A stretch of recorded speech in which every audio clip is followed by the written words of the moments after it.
Hello guys, हम Uttarakhand lecturer screening exam की तैयारी कर रहे थे। इसमें मैथ्स रीजनिंग के क्वेश्चन सॉल्व कर रहे हैं और ये पेपर मैंने लोअर पीसीएस का उठाया है जिसमें हमने 26 क्वेश्चन सॉल्व कर लिए हैं पार्ट 1 में। अभी पार्ट 2 है। इसमें 27 क्वेश्चन क्या है, पिता और पुत्र की वर्तमान आयु का अनुपात 7:1। तो जब भी अनुपात में कोई आयु दी होती है तो हम मान लेते हैं, माना पिता की आयु क्या है 7, कुछ इसके साथ x या k कुछ भी लगा लीजिए, 7x हो गया क्योंकि रेशियो ये कंप्लीट आयु नहीं दिखाता है। और पुत्र की आयु क्या मान लेते हैं हम, 1 के रेशियो में है तो 1x हो जाएगा।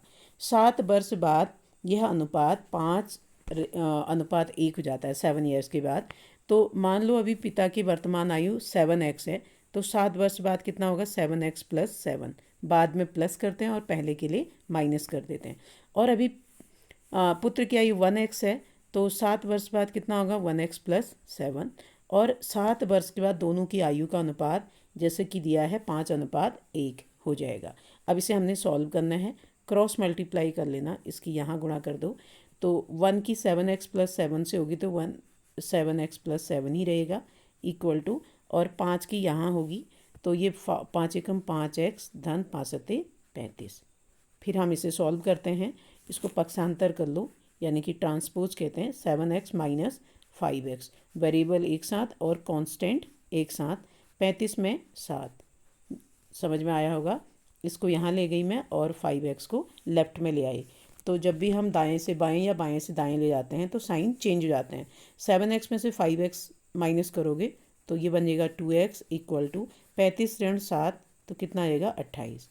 2x इक्वल टू 28 तो x इक्वल टू कितना हो जाएगा 28/2 जो कि आएगा 14। यानी कि ये हमारी x की वैल्यू आ गई। अब हमें पता है कि अगर x की वैल्यू 14 आ गई है तो हमें क्या निकालना है, पिता और पुत्र की वर्तमान आयु। तो हमें पता था पिता की आयु क्या है 7x, यानी कि 7x को 7x की वैल्यू रख दो 14, और फिर पुत्र की आयु क्या है 1x था, 1 की x की वैल्यू 14। तो मल्टीप्लाई कर देते हैं, 4 सत्ते 98 और 14 कम 14। अब इसने बोला है वर्तमान में पिता और पुत्र की आयु का योग, इन दोनों को जोड़ दो तो जोड़ के कितना आएगा ये 112 वर्ष। तो इसमें कौन सा ऑप्शन करेक्ट आ रहा है, 112 वर्ष दोनों की आयु का योग आ गया है, A is the correct option. उसके बाद 128 देखो, इसे सॉल्व करने की ज़रूरत नहीं है, हमें ये देखना है दिए गए विकल्पों में से कौन सा x हो सकता है, मतलब कौन सी वैल्यू x की इस कंडीशन को सेटिस्फाइड करेगा। अब यहाँ देखो, अगर मैं x को 5 रखूँ सपोज, तो 5 रखने पर ये कंडीशन क्या हमारे 2x माइनस का 2 है और 4 माइनस x है। तो इसमें 5 रख दीजिए x की वैल्यू तो 2 × 5 और माइनस का 2, ये बनेगा 4 माइनस x की वैल्यू 5। 2 पंजे 10 ऋण, उसके बाद 2, 4 में से 5 घटाओगे ऋण का 1, क्योंकि ऋण का ज़्यादा है इसलिए ऋण का 1 आएगा। तो ये बन जाएगा तुम्हारा 10 धन 2, यानी कि ये आ गया 12। ठीक है, तो हमने 5 रख करके ये वाली वैल्यू कितनी आ गई 12। उसके बाद फिर इसको सॉल्व करो तो 2 × 5 और ऋण 3, 2 पंजे 10 ऋण 3, ये आ रहा है तुम्हारा 7। तो ये कहना चाह रहा है कि ये जो वैल्यू आएगी ये इससे कम आएगा, जबकि ये तो ज़्यादा आ रहा है तो उसका मतलब 5 तो हो नहीं सकता, 5 इसका आंसर नहीं होगा। फिर मैं मान लो लास्ट वाला सबसे छोटा चेक करती हूँ 2, तो यहाँ पर देखो इसमें रख रही हूँ मैं 2 गुणा x की जगह पे 2 रखूँ माइनस का 2, फिर 4 माइनस x की जगह पे 2। इसे सॉल्व करो, 2 दूनी 4 माइनस का 2, 4 में से 2 गया 2 और 4 ऋण 2 दूनी 4, तो ये बन गया 0, यानी कि ये सॉल्व करके 0 आ रहा है।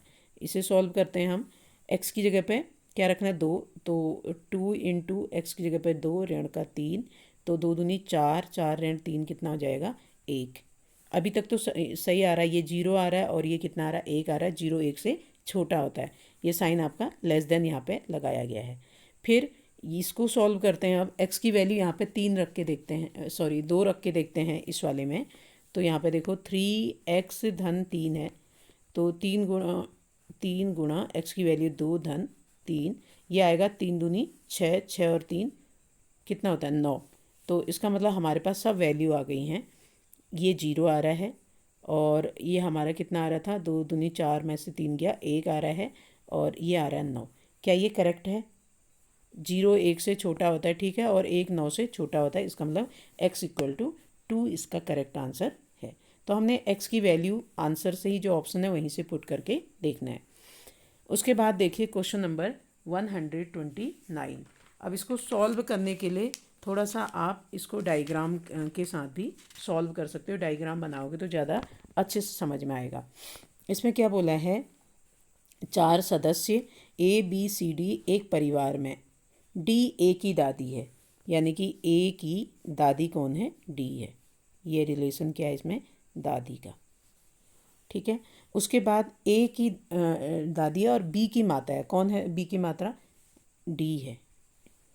बी की क्या है? ये माँ है। कौन? डी। उसके बाद सी बी की पत्नी है, यानी कि बी की पत्नी कौन है? सी। ये है पत्नी, हो गया। फिर सी का ए से क्या संबंध होगा? अब यहाँ देखो, सी का और ए का रिलेशन निकालना है हमने। सी और ए का, ए की दादी डी है और ये बी की माँ है। कौन? डी। और बी की माँ डी है और बी की पत्नी सी है। इसका मतलब सी और डी में तो क्या रिलेशन आ रहा है कि अगर ये पत्नी है सी तो ये इसकी सास होगी, सास बहू का रिश्ता है। और उसके बाद अगर ये सास है तो हमें पता है ए की दादी है, तो उसका मतलब ए और सी में क्या रिश्ता आएगा? ये आपका डी की बहू है और ये ए की दादी है, तो उसका मतलब ये कौन होगी? ए की माँ होगी।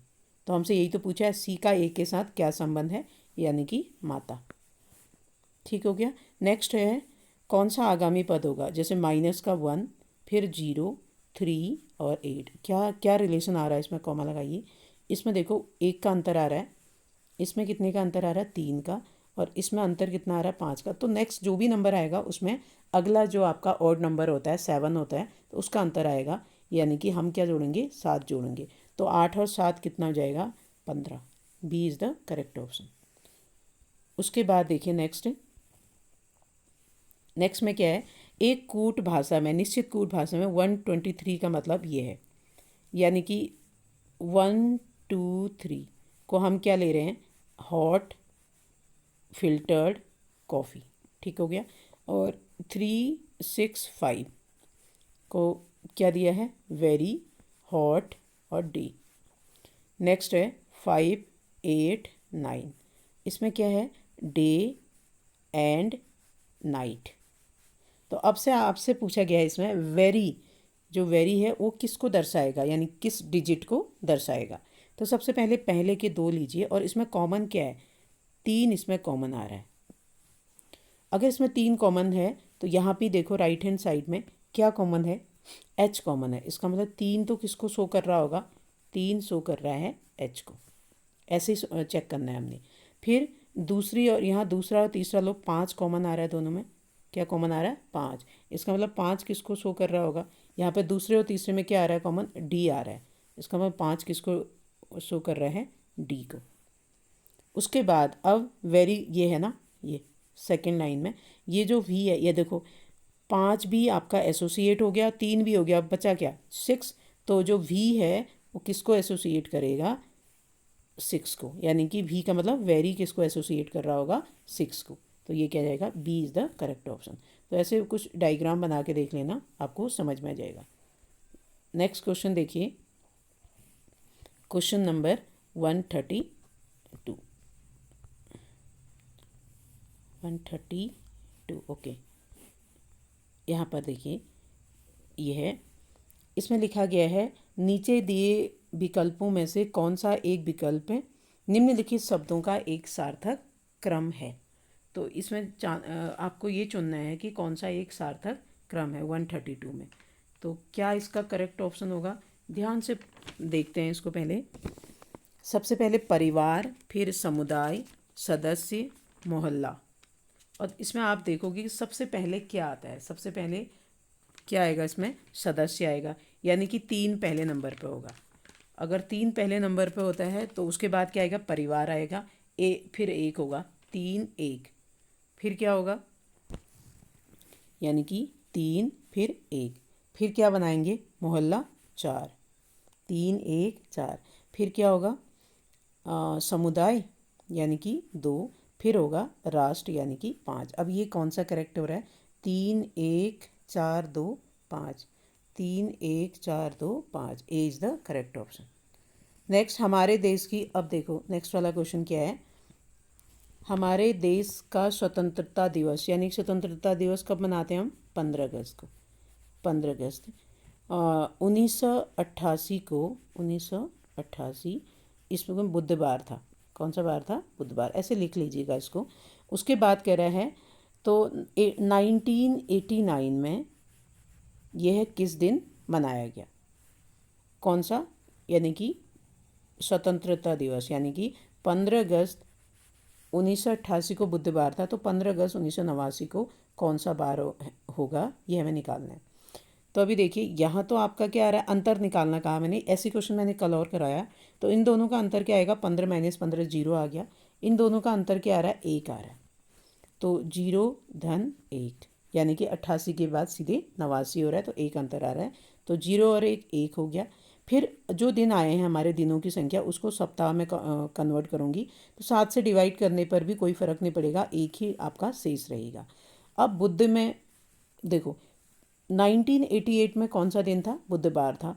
बुध को 1 के साथ जोड़ दो। जो भी बार, मान लो ये मंगलवार होता, मंगल धन 1 कर देते, बुध हो जाता। लेकिन ये बुध है, बुध धन 1 क्या हो जाएगा? बृहस्पति यानी कि गुरुवार। अगर 15 अगस्त 1988 को बुधवार है, तो 15 अगस्त 1989 को कौन सा बार हो जाएगा? गुरुवार हो जाएगा। बहुत सिंपल है ये क्वेश्चन। इसी टाइप से हमें करना है इसको। मान लो अगर मैं ये बोलूँ कि 15 अगस्त 1988 को मान लीजिए मंगलवार है, और हमसे पूछा गया है 15 अगस्त 1990 को कौन सा बार होगा, तो इनका अंतर निकालोगे दिनों का, यहाँ 0 आ रहा है। यहाँ का सालों का अंतर निकालोगे, 2 आ रहा है। 1990 में से 88 घटाओगे, 2 का अंतर, तो हम दोनों को जोड़ देंगे, तो 2 दिन, और 2 को 7 से फिर सप्ताह में कन्वर्ट करेंगे, डिवाइड नहीं हो रहा है, 2 ही रहेगा। और हम मंगलवार में, क्योंकि 1988 में मंगलवार था, इसको जोड़ देंगे, तो मंगल के बाद क्या आएगा? बुध बृहस्पति यानी कि तब भी गुरुवार, अगर मंगल होता तो। लेकिन अगर यहाँ बुध होता तो बुध के बाद शुक्र शनि, सॉरी बुध के बाद बृहस्पति शुक्र, तो अगला शुक्रवार था। तो इस तरीके से करेंगे तो इसमें हमारा कौन सा आंसर करेक्ट होगा? गुरुवार। उसके बाद देखो दिए गए विकल्पों में से शब्द के उस विकल्प को चुनिए जो इससे बना है, इस शब्द के अक्षरों से बना है। तो यहाँ पे देखना होता है कि जो ये कांस्टेंट है, इसमें क्या सभी लेटर इसी वर्ड से आए हैं? यस, सभी आए हैं। इसमें भी सभी नेशन आपको मिल जाएगा। और इसमें देखो ई आए हैं ना, ई, और ई यहाँ पर इस वाले में कहीं भी नहीं है। इसका मतलब यहाँ पर सी इज़ द करेक्ट ऑप्शन। और ये स्टेशन है, स्टेशन में भी सभी लेटर इसी में से आए हैं। सिर्फ इसमें पूरे को देखोगे ई कहीं पर भी नहीं है, इसका मतलब सी इसका करेक्ट ऑप्शन है। नेक्स्ट देखिए अब 135। इसको भी आपने 135 को एक डायग्राम के साथ बनाओगे तो जल्दी ही ये क्या हो जाएगा? सॉल्व हो जाएगा 135 में। अब देखिए 135 में हमसे क्या कहा गया है कि एक पंक्ति में राजू बाएं से 8वां है। पंक्ति बना लेते हैं, और राजू क्या है? बाएं से, बायां आपका यहाँ से स्टार्ट होगा, ये बायां है, तो बाएं से 8वां है, तो काउंट करके 1 2 3 4 5 6 7 8, यहाँ पे मैं राजू को बैठा देती हूँ।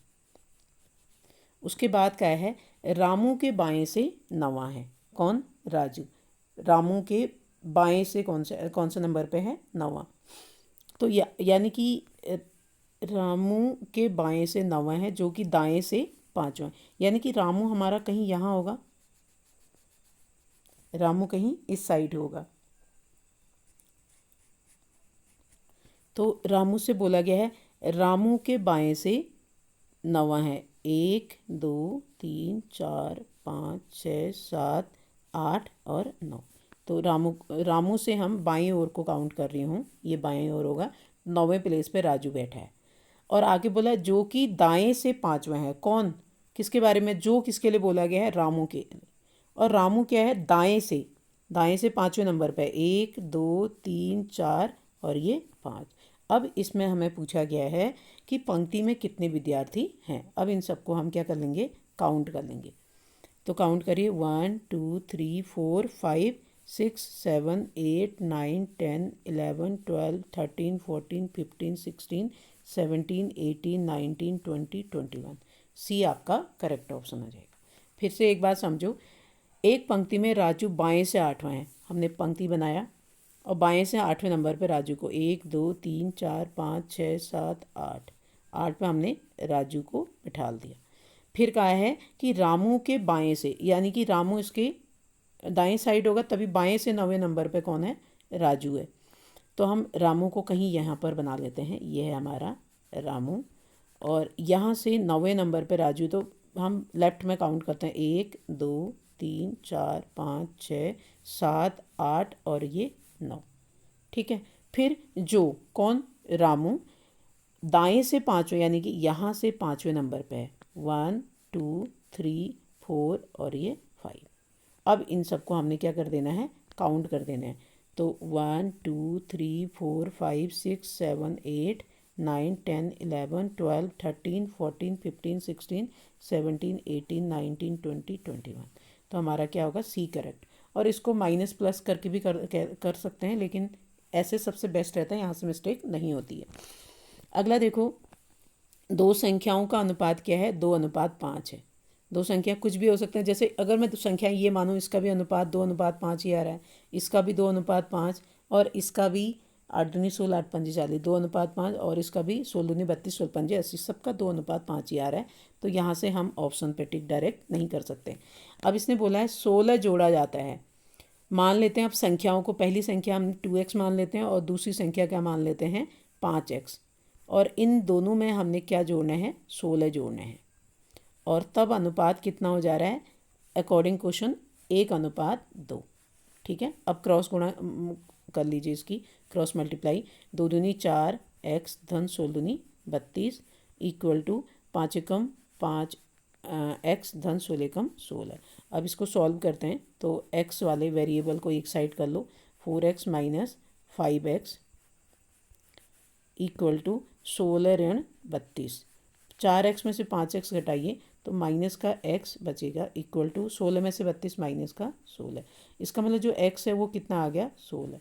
अब हमारी संख्याएं क्या थी, मान लिया था हमने, क्योंकि 2 और 5 का अनुपात था, तो पहली संख्या हमने 2x और दूसरी संख्या 5x, और x कितना आ गया हमारा, 16 आ गया। तो अब x की वैल्यू रख देते हैं इसमें।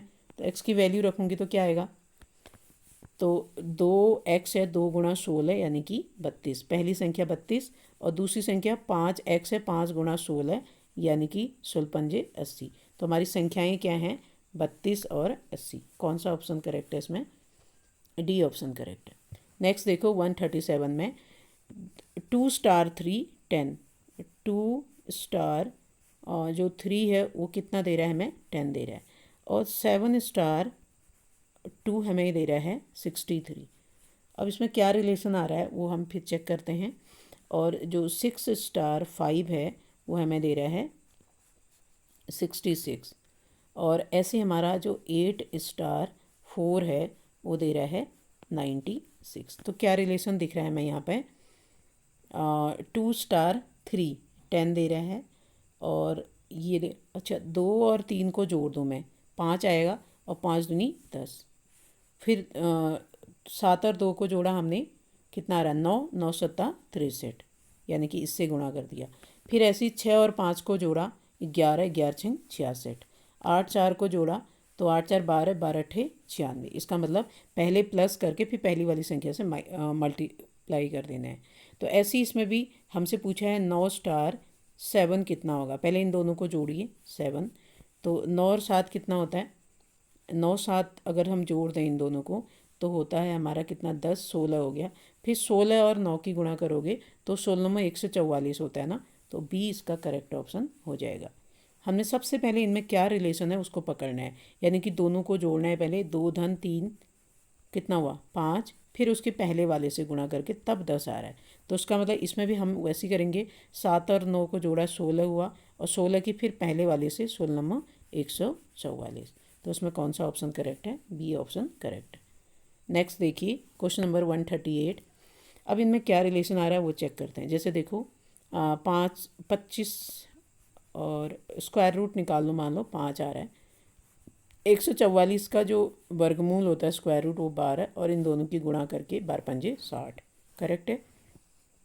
81 का 9 आएगा और 225 का आता है 15 और 15 नंबर 135, ये भी ठीक है। इसका मतलब 49 का आएगा 7, इसका हमने स्क्वायर रूट निकाला, फिर गुणा इसका स्क्वायर रूट निकालेंगे 17। अब 17 सत्ते कितना होता है 119 होता है ना, तो ये आपका करेक्ट ऑप्शन हो जाएगा कौन सा, ए। तो रिलेशन पकड़ना बहुत ज़रूरी है, यानी कि 25 का स्क्वायर रूट 5 और 144 का स्क्वायर रूट क्या आता है 12, 12 पंजे 60। ऐसी स्क्वायर रूट जिसको नहीं निकालना आता है एक बार मैं समझा देती हूँ। स्क्वायर रूट ये सिंबल होता है 7 गुणा 7, इसके फैक्टर्स कर लेते हैं और स्क्वायर रूट का मतलब दो में से एक बाहर लेंगे, यानी कि एक 7 बाहर आ जाएगा। ऐसी 289 के वैसे फैक्टर इसके भी 17 मल्टीप्लाई 17 और कुछ नहीं होंगे इसके फैक्टर, तो 17 बाहर आ जाएगा और फिर इन दोनों की गुणा कर देंगे 17 सत्ते, ठीक है। 7 सत्ता 49, 7 एकम 7 और 4 11, 119 आपका करेक्ट ऑप्शन। तो मैंने वर्गमूल निकालना आपको सिखाया। नेक्स्ट क्या है कि इतने 480 मीटर लंबी एक रेलगाड़ी एक खंबे को 32 सेकंड में पार करती है। तो रेलगाड़ी की गति यानी कि चाल बताना है, और चाल सब आपको ऑप्शन में किलोमीटर प्रति घंटा में दिया हुआ है। तो बहुत सिंपल है, पहले तो चाल निकालो। चाल बराबर क्या होता है दूरी बट्टे समय होता है, और दूरी आपको 480 दिया है और समय कितने 32। पहले इसे काट लीजिए, 16 दूनी 32, 16 48, ये आ रहा है आपका 15। 16 48 ना 30 हो गया, 16 से कट जा रहा है तो 15 आपका क्या आ रहा है ये मीटर पर सेकंड। ये चाल, लेकिन आपको तो किलोमीटर पर घंटे में पूछा है, तो आपकी जो चाल आ रही है वो आ रही है 15 मीटर पर सेकंड। और बहुत सिंपल होता है, अगर मीटर पर सेकंड को किलोमीटर पर घंटे में चेंज करना होता है तो किससे 18/5 से गुणा कर लेते हैं किलोमीटर पर घंटा। 5 तिया 15, 18 तिया 54, 54 किलोमीटर पर घंटा। और अगर किलोमीटर पर आवर में दिया होता और मीटर पर सेकंड में पूछता तो 5/18 से गुणा करते। मतलब फिर से ध्यान से समझना है, अगर हमें मीटर पर सेकंड में दिया है, किलोमीटर पर घंटा पर आवर में चेंज करना है तो 18/5 से गुणा करते हैं। और अगर किलोमीटर पर आवर में दिया हुआ है, मीटर पर सेकंड में कन्वर्ट करना है तो 5/18 उल्टा, ठीक है। तो इसमें आ रहा है 54। आई होप समझ में आ गया होगा। हमारा 15 आ रहा था मीटर पर सेकंड, और इसको हमने किलोमीटर पर आवर में कन्वर्ट करना है तो 18/5 से गुणा करना है। 5 तिया 15 और 18 तिया 54 किलोमीटर पर घंटा। आगे देखो, नेक्स्ट है 140। श्रृंखला में क्यू के स्थान पर क्या आएगा। 140 में आपको क्यू के स्थान पर क्या आएगा ये लेके आना है। तो क्या आएगा पहले आप खुद ट्राई कीजिए। इसमें देखो 6 8 17 क्या रिलेशन आ रहा है वो हमें पकड़ना है। 6 8 6 और फिर है हमारा 8 17, फिर 19 28 30 और नेक्स्ट है क्यू। 140 में ना, 140 में क्या रिलेशन होगा ये हमने चेक करना है। तो उसको देखिए कैसे सॉल्व करें इसको। 140 वाले को क्या रिलेशन दिखाई दे रहा है इसमें। 6 और 8 कितना हो रहा है जोड़ के, पहले इन दोनों में तो हमें 2 2 का अंतर दिखाई दे रहा है, और हमें सबसे ज़्यादा किस में ध्यान देना है, यानी कि इन दोनों में क्या रिलेशन है। 8 दूनी 16 और 1 17 होता है, लेकिन यहाँ पे 19 दूनी 38 होता है, वो तो रिलेशन नहीं आ रहा है। और क्या बन सकता है इसमें, इन दोनों को जोड़ेंगे हम 14, फिर 14 का आधा कितना होगा 7 ना, 14 का हाफ कितना हो रहा है, इन दोनों को जोड़ के 6 और 8 को 14 हो रहा है, 14 का आधा होगा 7, 7 में अगर 10 जोड़ूँ तब 17 आ रहा है। अब ऐसे हम चेक करते हैं, 17 और 19 को जोड़िए नेक्स्ट दो को, तो कितना आ रहा है 19 को जोड़ के 36 नहीं 36 हाँ, और हाफ कर लूँ मैं 18 आ रहा है, और फिर 18 में 10 जोड़ दूँ, जैसे इसमें 7 में 10 जोड़ा तब हमारा 17 आ रहा था, ऐसे 18 में 10 जोड़ूँ तो 28 आ रहा है, यानी कि ये रिलेशन करेक्ट। ऐसी इन दोनों में जोड़िए। अब इन दोनों को जोड़ो, फिर आई होप समझ में आ गया होगा। जैसे 6 और 8 को जोड़ा हमने, फिर उसका आधा किया 14 हुआ, 14 का आधा 7, फिर हमने 10 धन 7 17 हो गया, फिर इन दोनों को जोड़ा अगले दो पेयर को, तो हमारा ये 36 आ रहा था। 36 का हाफ किया मैंने, 18 हुआ। 18 में फिर 10 जोड़ दिया तो 28 हो गया। ठीक है, अब इन दोनों को जोड़ोगे, 28 और 30 को जोड़ने पे कितना आ रहा है, 8, 5, और इसका हाफ करो, 2 दूनी 4 और 2 नम 18। फिर इसमें 10 जोड़ दो, कितना आ रहा है, 39। ये रिलेशन आ रहा है। जैसे इसमें 6 और 8 को हमने जोड़ा, 14, 14 का आधा किया 7, 7 में 10 जोड़ा 17 आया। तो जोड़ के जितना आ रहा है उसका हाफ करके फिर इसमें 10 जोड़ के आ रहा है, यानी कि हमारा 39 करेक्ट ऑप्शन है। नेक्स्ट देखो 141, 0.01 प्लस 0.01 का स्क्वायर, सिर्फ इसी का स्क्वायर है, तो 0.01 प्लस, अब एक का स्क्वायर तो एक ही होगा, लेकिन जब हम स्क्वायर करेंगे तो 0.01 और 0.01 इन दोनों की गुणा, स्क्वायर का मतलब, तो कितने डिजिट में पॉइंट आएगा हमारा, 4, 1, 2, 3, 4 और पॉइंट, ये आ गया। अब इन दोनों को जोड़ देना है, हमने जोड़ना हमें आता है। कैसे जोड़ेंगे, इसमें 0.01 और बाकी हमने 0 रख देना है। ठीक पॉइंट के नीचे पॉइंट रख के जोड़ा जाता है, तो 1, फिर 0, 1, 0 और पॉइंट 0। तो कौन सा ऑप्शन करेक्ट है इसमें, A is the correct option. Next देखते हैं अब नेक्स्ट क्वेश्चन हमारा 142 है। 7:15 पर एक घड़ी की घंटे और मिनट की सुइयों के बीच का कोण कितने डिग्री होगा। तो मैंने एक डायग्राम बना लिया है, अब इसको देखते हैं। इसमें क्या बोला गया, 7:15, तो मैंने घड़ी की चित्र बना करके इसमें 7:15 दिखा दिया। अब ये देखना है सबसे पहले मिनट कितने आ रहे हैं। देखो इन 3 और 4 के बीच में 5, 5, फिर 10, 15, 20, यानी कि सॉरी ये आ गया तुम्हारा 20 मिनट ना, 20। अब मिनट वाली सुई कितने डिग्री का एंगल बनाती है, 6 डिग्री का। तो तुम्हारा सीधे सीधे मिनट की सुई द्वारा बनाया गया कोण तो कितना जाएगा, 20 से 120 डिग्री हो जाएगा। ठीक है, 120 से बड़ा आने वाला है, करेक्ट 120, यानी कि डी आपका इनकरेक्ट हो जाएगा। उसके बाद जब आपका मिनट, यानी कि मिनट और घंटे की सुई के बीच का एंगल पूछा गया है, तो मिनट वाली सुई जैसी बढ़ेगी, घंटे वाली सुई भी तो 6, यानी कि 7 बज के बोल रहा है, 7 और 8 के बीच में आएगा, कुछ ना कुछ तो ये भी खिसकेगा, तभी तो कभी ना कभी 8 में पहुंचेगा। तो इसके लिए सीधे तरीका क्या है, प्लस कर दो। जितने मिनट आपका खिसकी, यानी कि मिनट कितना है, 15 मिनट है, 15 मिनट 12 से 3 में आने पर लगा इसको। और जैसे मिनट वाली सुई 6 डिग्री का एंगल बनाती है, वैसे घंटे वाली सुई कितने डिग्री का, 1/2 मिनट वाले के साथ इसको मल्टीप्लाई कर देना, सीधे ट्रिक है, आपका आंसर आ जाएगा 120 प्लस 7.5 होगा ना, 15 गुणा 1/2, 15/2 7.5, तो ये बन जाएगा आपका 127। वैसे मैं इसको बाद में प्रॉपर तरीके से घड़ी वाले क्वेश्चंस को कराऊंगे और कैलेंडर वाले। 127.5 डिग्री ये आंसर हो जाएगा। फिर से एक बात समझो, जितना मिनट है वो दोनों सुइयों के बीच में, वो मिनट काउंट करना है। जैसे मैंने 3 से 7 के बीच में ये था 20 मिनट, तो मिनट को में जो एंगल बन रहा है उसको 6 से, क्योंकि 1 मिनट में बनाया गया कोण कितना होता है, 6 डिग्री का, क्योंकि 60 मिनट में पूरा जो मिनट की सुई है वो घूम जाती है, 360 डिग्री एंगल बनाती है, तो 1 मिनट में कितना बनाएगी, 360/60, यानी कि 6 डिग्री का। तो मिनट के साथ तो हम 6 से गुणा करेंगे, और घंटे वाले को कितना खिसक रही है पीछे, कितना जाएगी 8 की ओर, कितना बढ़ रही है, तो उसके लिए हम क्या करेंगे, 15 मिनट गुणा जितना भी, अगर ये मान लो 7:20 होता तो 20 के साथ 1/2 की मल्टीप्लाई करते, लेकिन ये 15 है तो 15 गुणा 1/2। हमेशा मिनट यानी कि घंटे वाली सुई कितना खिसक रही है ये चेक करने के लिए जो मिनट, जितना मिनट हुआ है उसको 1/2 से मल्टीप्लाई कर देना है, और आपका आंसर आ जाएगा। अब देखो नेक्स्ट है 1 से 100 के मध्य कितनी अभाज्य संख्याएं। तो ये डायरेक्ट आंसर याद करना, अभाज्य संख्याएं उनको कहते हैं जो किसी से नहीं कटती हैं, सिर्फ 1 से कटेंगी और अपने से कटेंगी, खुद से। तो 2, 3, ऐसी 5, 7, 9 अभाज्य नहीं है, अगला 11, फिर 13, ऐसे काउंट करोगे आप तो 25 आती हैं, डायरेक्टली आपको याद करना है।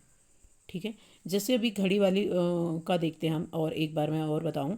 मान लो मैं बोलूं यहाँ पर ये 15 है, ये आपका 3 होगा, और ये 4 है, और मैंने कहा कि 9:20 पर कितना डिग्री का एंगल बनाएगा ना, यानी कि दोनों के बीच का एंगल, तो यानी कि 9:20 ये है। तो हम पहले यहाँ चेक करेंगे, ये 5, फिर 6, 7 और 8। तो ये जो कितना मिनट की सुइयों के बीच में हमने ये देखना है, यानी घंटे और मिनट की सुइयों के बीच में कितने मिनट का अंतर आ रहा है। तो 5, 10, 15, 20 और ये 25। तो 25 और गुणा 1 मिनट में 6 डिग्री का, तो 25 6 जितना भी होता है 150 डिग्री। और प्लस फिर 9:20 का कह रहे हैं ना, तो 20 है और घंटे वाली सुई 1/2, तो ये यानी कि 10, यानी कि 160 डिग्री का। ठीक है, इस तरीके से हम करेंगे। नेक्स्ट है 144। 144 में क्या है, एक आदमी, इस टाइप के क्वेश्चन भी बहुत पूछे जाते हैं। एक आदमी एक बिंदु से 5 मीटर पूरब की ओर, एक आदमी एक बिंदु से, मान लो ये है बिंदु, यहाँ से पूरब की ओर कितना चलता है, 5 मीटर चलकर 10 मीटर दाएं चलता है। फिर से मैंने कहा वही थोड़ा मूवमेंट करना, आपको पता चल जाएगा दायां कौन सा बायां कौन सा। दाएं हाथ की ओर को दायां हो जाएगा। फिर 10 मीटर दायां नीचे को आएगा, ये 10 मीटर है। उसके बाद क्या बोला गया है, इसके बाद लगातार वह अपने बाईं तरफ मुड़कर चलता है। फिर लगातार क्या कर रहा है, अपनी बाईं तरफ चल रहा है। तो अब नीचे से बाईं तरफ जाएगा तो कहाँ को जाएगा, यहाँ जाएगा। वह लगातार बाईं तरफ, यानी कि पहले 10, फिर अब बायां कौन सा होगा उसका, ऊपर को बायां होगा ये 5, और फिर अब फिर ऊपर को आएगा तो बायां कौन सा होगा, ये होगा, ये 10, ये दिया है। ठीक है, बाईं तरफ मुड़कर 10, 5 और 10 मीटर चलता है। अब वह अपने प्रारंभिक बिंदु से कितनी दूरी पर है। अब यहाँ पहुँच गया, तो ये डिस्टेंस आपको पूछा गया है, ये वाली दूरी कितनी है। तो ध्यान से समझना, ये 10 है और ये भी 10 है, इससे तो हमें कुछ करना नहीं है। ये 5 है, ये 5 है, तो ये भी 5 हो जाएगा। और ये पूरा हमारा 10 था, तो ऊपर वाला कितना बचा, 5, और ये भी हमारा 5 है। तो अभी हमें यही तो डिस्टेंस पूछा है। ये हमारा एक समकोण त्रिभुज बन गया है। इसमें हम पाइथागोरस थ्योरम लगा सकते हैं। ये हमारा 5, ये भी हमारा 5। ठीक है, तो ये कर्ण मान लेते हैं, ये मान लो x, यही निकालना आपको।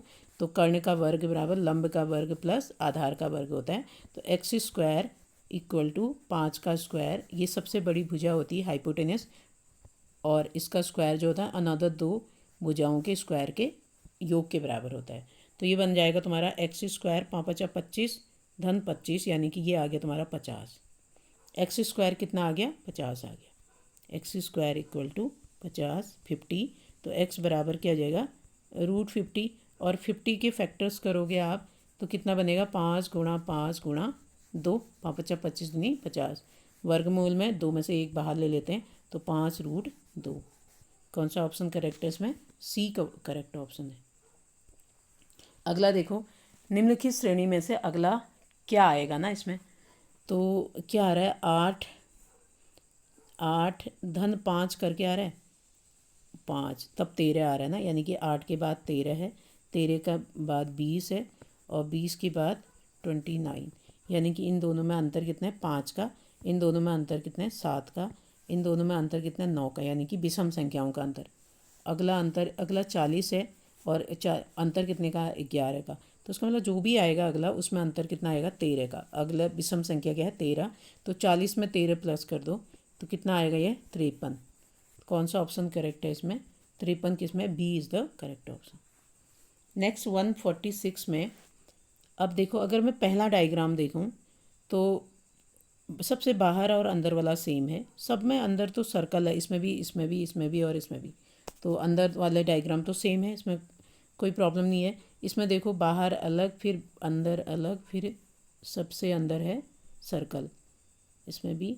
और इसमें वाले देखिए आप, सबसे बाहर सर्कल है और अंदर भी सर्कल है।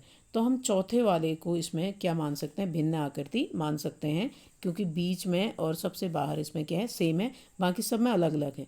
बीच में सर्कल है, यहाँ देखो, यहाँ बाहर क्या है, स्क्वायर है, यहाँ षष्ठभुज है, ठीक है, और यहाँ भी वही है, सब में अलग है, लेकिन इसमें क्या है, सेम है, बीच में और सबसे बाहर भी। तो इस दृष्टि से इसको हम भिन्न क्या मान सकते हैं इसमें, फोर्थ वाले। ठीक है, फोर्थ वाले ऑप्शन इसमें करेक्ट हो जाएगा। नेक्स्ट क्या है, A.B आपका क्या दिया है, 16 दे रखा है।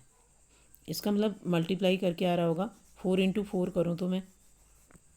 और अगला क्या दिया, B.C कितना दिया है, 24 दिया है। इसका मतलब बी को तो हमने 4 ले लिया है, देखो ये बी को 4, बी की जगह पे क्या आएगा 4, तो 4 छंग 24, यानी कि सी हमारा 6 आ गया। अगला क्या है हमारा ए डॉट सी कितना है 6 है, तो उसको कैसे फैक्टराइज करोगे, ए हमारा ए 4 है 4, और बी कितना है सॉरी सी कितना है, सी हमारा ये है 6। ये तो 4 छंग 24 होना चाहिए था, जबकि ये 6 है। इसका मतलब ये जो हमने फैक्टर्स किए हैं ये भी रॉन्ग हुआ है। तो क्या करना चाहिए देखते हैं। मान लो हम 4 गुणा 4 ना करके 16 को हम 2 गुणा 8 कर लेते हैं, ठीक है। तो 2 गुणा 8 का मतलब अब बी हमारा 8 हो गया, तो 24 लाने के लिए 8 3 24, क्योंकि ये 24 है, 24 के फैक्टर हो रहे हैं। उसके बाद अब यहाँ पर देखो ए डॉट सी, ए इंटू सी कितना है 6 है, तो 6 का मतलब ए कितना आ गया 2 आ गया 2, और गुणा सी कितना आया है, सी ये है और यहाँ 3 है, 2 3 6 करेक्ट आ रहा है ना, और 8 3 24 और 2 8 16। इसका मतलब ए आपके पास क्या आ गया 2, और बी आपके पास 8, और सी आपके पास आ गया 3। अब हमें क्या पूछा है 2 8 3 आया है, और क्वेश्चन कहाँ है ए बी सी, यानी कि 2 8 3, 2 8 और 3, और हमें पूछा गया इन सब की मल्टीप्लाई कर दो, 2 8 16 और 16 48, कौन सा ऑप्शन करेक्ट है इसमें 48। तो अगर आपके फैक्टर्स रॉन्ग होंगे तो उसमें भी ये गलत हो जाएगा, ठीक है। तो सोच समझ के करना है। आगे देखो राम, ये वाले क्वेश्चन बहुत सरल होते हैं। राम को 4 1 6, आर को इसने एसोसिएट किया है 4 से, ए को एसोसिएट किया है 1 से, और एम को एसोसिएट किया है 6 से।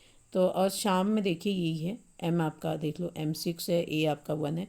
तो अब माया का पूछना है, माया यानी कि एम सबसे पहले आ रहा है, एम का मतलब 6, फिर ए का मतलब 1, वाई को किससे एसोसिएट, ये है वाई, और वाई यहाँ 7 है, और फिर 1 ए में, तो 6 1 7 1, बी आपका करेक्ट ऑप्शन हो जाएगा, ठीक है।